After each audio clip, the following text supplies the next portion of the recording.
Leo was a happy little boy with a big imagination. He loved to play with his toys and pretend he was a brave explorer. One night, it was time for bed. Leo's mom tucked him in. She gave him a goodnight kiss. "Sweet dreams," she said.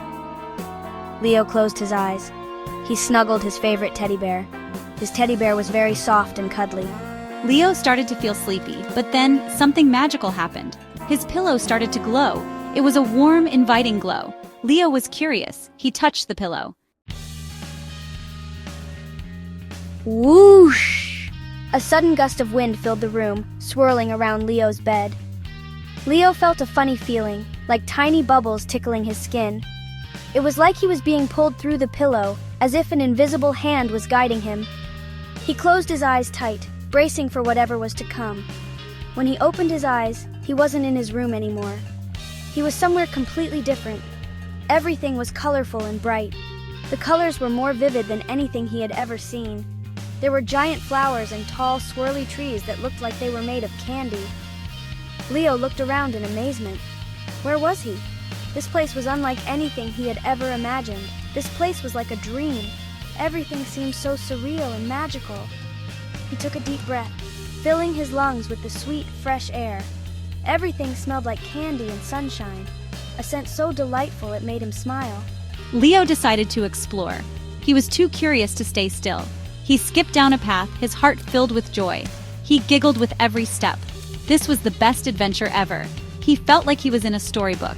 He couldn't wait to see what he would find next. The possibilities seemed endless. "Hello there," it said. Leo stopped and looked around. He didn't see anyone. "Down here," the voice said.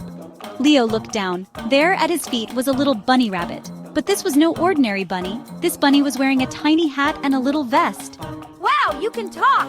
The bunny giggled. "Of course I can talk. We all can talk here in Dreamland." Dreamland, is that where I am? The bunny nodded. "Yes, I'm Benny. Welcome." Leo smiled. He was already making new friends. We did it! He cried. Leo and Benny had been on a grand adventure, searching high and low for the lost carrot crown. Their journey had taken them through enchanted forests and over sparkling streams. They had faced many challenges, but their determination never wavered. Leo carefully reached up and grabbed it. His fingers brushed against the cool, smooth surface of the crown. It was more beautiful than they had imagined, with intricate carvings and a golden hue that glowed in the sunlight. Finally, Benny shouted, "There it is!" The crown was stuck on a branch, sparkling in the sunlight. They had almost given up hope, but now their efforts were rewarded. Leo and Benny searched everywhere. They had scoured every inch of the magical forest, leaving no stone unturned. The forest was alive with the sounds of chirping birds and rustling leaves, adding to the sense of adventure. They looked under rocks and behind trees. Each hiding spot seemed more unlikely than the last, but they were determined to find the crown. Their persistence was unwavering. They even asked a group of giggling mushrooms if they had seen the crown. The mushrooms, with their playful demeanor, giggled and pointed in various directions, making the search even more challenging.